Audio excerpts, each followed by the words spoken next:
Live. All right. So I scheduled this one, and the hardest part was actually remembering that I scheduled it and being on time. But yeah, so I'm just going to find a question off my list because I'm still going to read questions off the YouTube list because I promised people that I will read their questions off the damn YouTube list. If you wonder why I look a bit shiny, it's because it's 100 degrees here. It's actually 100 degrees in Colorado, and I don't have air conditioning. I probably got heat stroke right now. So if I say something stupid, you know why. All right, let's get to this question. I'm not even going to look at the bit of the side with people talking to me just now because I have to focus on the question. I'm going to look at that in a minute. All right. So this is a question from Grace. Grace says, "Hi, Tabitha. This is a general recovery question for the YouTube channel. So I'm currently struggling with restricted, disordered eating, which is steadily getting worse and worse. I know I have to start eating normally, non-restrictively again eventually, because I'm eventually going to get to a BMI that's underweight at the rate I'm going. And also, I just don't want to live like this forever. But I don't feel ready to start recovery fully yet for a lot of reasons. Do you think it's a bad idea to slowly work myself up to it? Like maybe raise my calorie intake a little bit at a time and eat clear foods here and now until I'm eating non-restrictively and enough food. I just can't fathom doing it all at once. Like eating enough for my height and weight feels like so much food, and I physically can't imagine eating all of that in a day right now, especially because I'm at a normal BMI, so I irrationally panic over the possibility of eating enough to gain. Like, I know it sounds like, Grace, I know it sounds like a sound enough theory to think that, oh, like I can't handle the thought of actually doing what I need to do, actually eating properly, eating adequately. So I just step it up. I'm yet to see somebody really successfully be able to do that. It's always a good thing to eat more food than less food. So if you need to put some steps in place to get yourself to the point of eating more food, that's good. I'm not saying not to do that. Do whatever you can. But I do think that there's going to be some point where you just need to throw in the towel and go, oh, I'm not going to restrict anymore, and just go for it. And maybe for you, what you do need is to stagger yourself up to that so that you can get to that point. But the thing is if you're writing to me, asking me, what do I think? What do I think that you should do? Should you kind of like prolong recovery? Should you eat a little bit more? I'm always going to say, just go for it, Grace. Just go for it. Just get it done. Because it's a bit like ripping the fucking band-aid off. Should I swear when it's live? I never know. I never know the rules of YouTube anyway. But it is a bit like ripping the fucking band-aid off. So it's like you're sitting there going like, if I rip it off, like, should I just peel it? And then you peel it and it's like, it really hurts. And then it just hurts for a really long time. You can spend an hour peeling the band-aid off, plaster, as I'd say in England. And it just hurts for a long time. It's a bit like that. If you do this sort of staggering it up, it's not going to get better. It's not going to feel mentally or physically any better because you're just kind of prolonging it. Whereas if you just go for it, just get it done, just get recovery done, do all the things that you need to do. The other point that's really important here is if you just eat a little bit more, but you're still mostly restricting and engaging in all these other behaviors and stuff like that, you're not doing the neural rewiring part.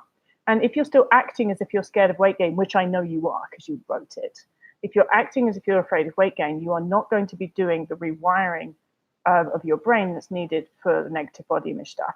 Because you can be acting as if you're afraid of weight gain and still eating a little bit more.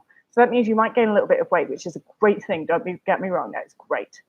Any weight gain is good if you are underweight or if you are restricting. And I know that you're underweight because you said that you might get to an underweight BMI when you're not yet at an underweight BMI, but you know that you're at an underweight BMI for your body because you've been restricting, right, Grace? So, anyway, you got to do the neural rewiring bit. And you can be eating more and you can be getting back up towards your unsuppressed body weight, but you're still eating in a way that's acting as if you're afraid of weight gain. And because you are acting still as if you're afraid of weight gain, your brain will continue to believe, as it does now, that weight gain is something to be avoided and it's something that's bad. And your brain will continue to believe that your unsuppressed body weight is not okay. And your brain will continue to believe that you have to be at a suppressed body weight in order to be okay. And those things are all of the things that we need to rewire and we need to teach your brain that they are not true. And you can't do that with your eating in a restrictive manner because the only reason that you would be eating in a restrictive manner would be because you're afraid of weight gain.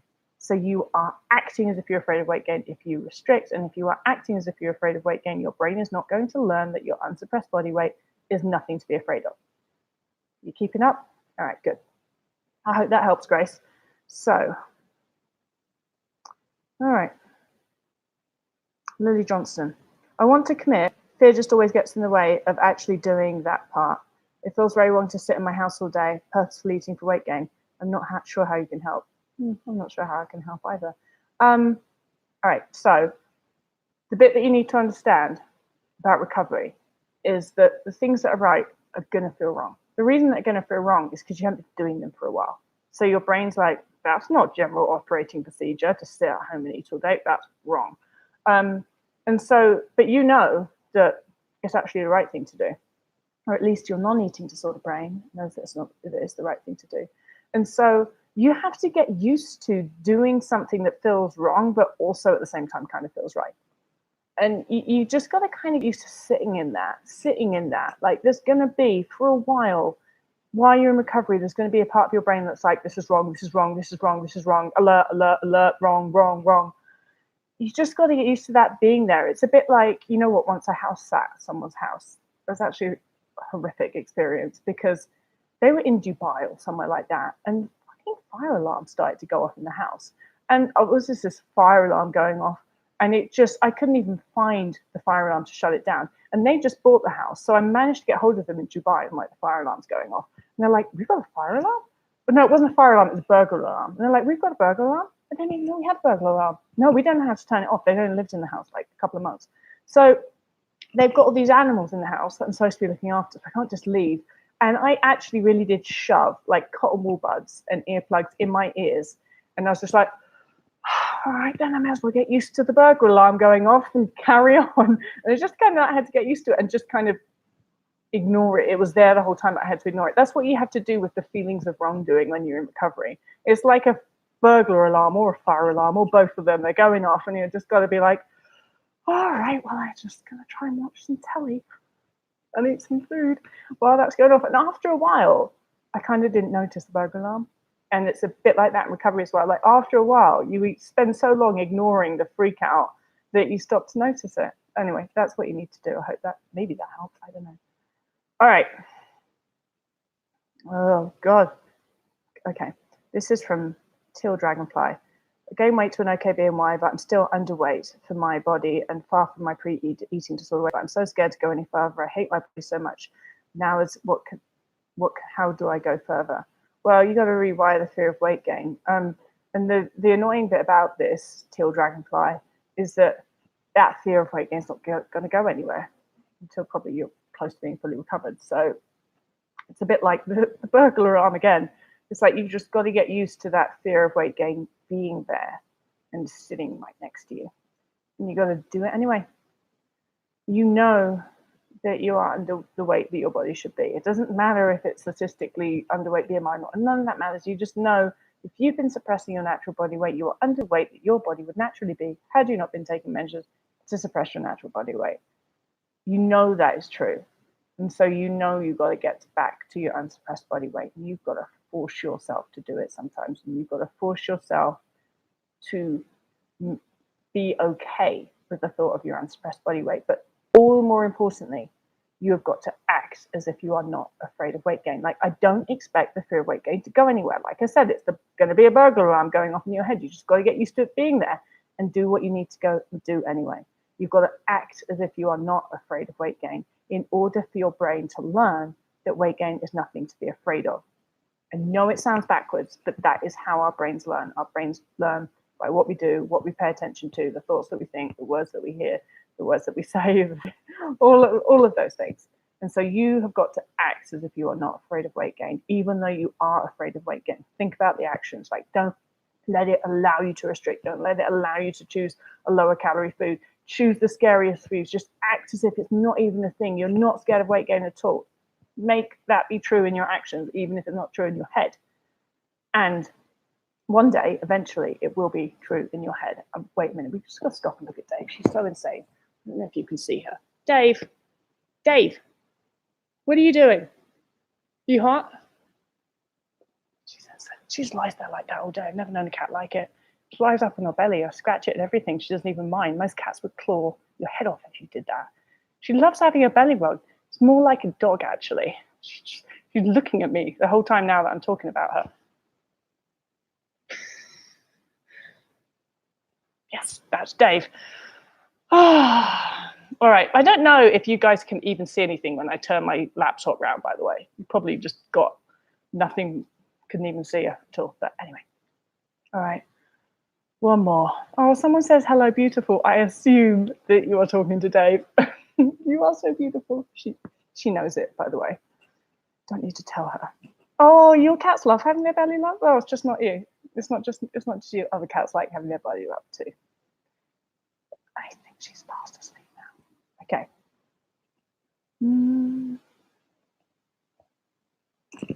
Somebody's written, you know how much Verdomont lacks a nose? Like a lot. Who's Verdomont lacks a nose? And where's his nose gone? Anyway, okay. All right. How do you get through refusal to eat snacks at varied times and also not leave a little bit at every meal when the excuse is always being full? Right. I think this is about someone's daughter. Not worried about body. The excuses about being full. It's difficult because if it's someone else, like you can't rewire someone else if you've got someone else who's in recovery. So, like, if someone is saying I'm full, then it's up to them to know. They're the only one that can know that actually that's not true and that actually they could eat more food. And I know that for me, I was in so much, like, I don't know, crazy stuff going on in my head when I had anorexia that I would just say things like that all the time. I'd say I'm full. And it's like, I wouldn't have even thought about the question, am I full or not? It wasn't, I would just say I'm full and then I would believe it. When I'd never actually asked myself the question, could I eat more food? It's just weird. It was just like, that's another example of neural wiring. My brain had wired this pathway to just eating a certain amount and then deciding, now I'm full, and saying the words I'm full if anybody asks and stuff like that. It wasn't a neural pathway because it's like a default response. I didn't even have to think about it. And so the difficulty here is that the only person that can rewire anything like that, and the only person that can actually intercept that moment between being asked if you want more food and going to the default response of saying, no, thanks, I'm full, the only person that can intercept that split second is the actual person themselves. Now, as a recovery coach, I can often help people learn where that split second is and help them understand that they have a choice. And a lot of people don't even need someone to help them, because even if they start to know, if they're told there's actually a choice, they'll start to find that split second where there is a choice. And they'll start to be able to just in that split second stop and ask themselves, just like, wait, don't say the words I'm full. Try something else. Ask yourself the question, am I actually full? Be brave. See and feel what actually saying no thanks, I'd like some more would be like. Be curious. But like, you can't do that for someone else. That's the difficulty, because as someone else, you can't really call someone out and be like, you're a liar, you're not really full. Well, half the time I was a liar, like most of the time I was a liar. But if someone called me out on that, I'd be like, fuck you. You know, it just gets into an argument. The only person that could call me out was me. Maybe that's because I'm a stubborn asshole, but I think that's probably true for a lot of people. I don't know how helpful that was, but it's really difficult, I think, being a loved one of a person with an eating disorder. It's the most difficult position, because they can, you can refeed someone for sure, you can nutritionally rehabilitate someone, but you can't neurally rewire them. They have to be part of the decision-making process in their brain, and they have to start steering that decision-making process in their brain for anything, for learning to take place. Okay, well, I hope that helps. I don't have time to answer any more right there. She's checking and trying to force herself to eat more, but the amount she leaves is identical regardless of the portion served. I wish she'd agree. Yeah, you know, that's exactly it. Like, you know that there's calculations going in there. You know that she's calculating and saying I'm full based on her perception of the amount that has been eaten. Because as you said, like, the amount that's being left each time is exactly the same. And she probably knows that as well. But to admit that to herself, and especially to someone else, is really fucking scary.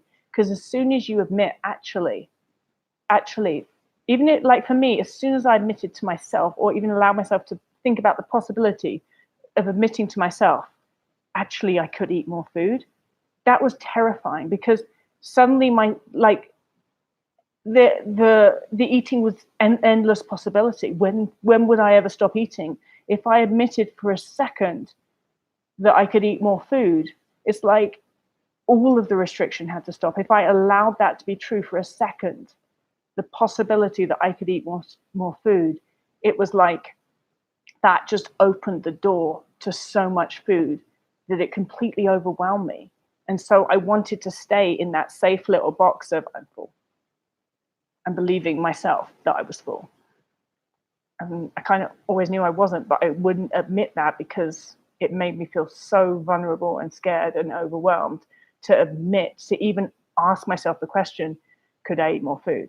And of course, when I decided to recover, those were exactly the type of fears and the vulnerabilities and the questions that I had to open and be honest about and be like, I'm really hungry. That was terrifying to admit. It was so scary for me to admit to myself, not even to anybody else. I'm really hungry, terrifying and wonderful. Okay, I really do have to go now. Love you lot.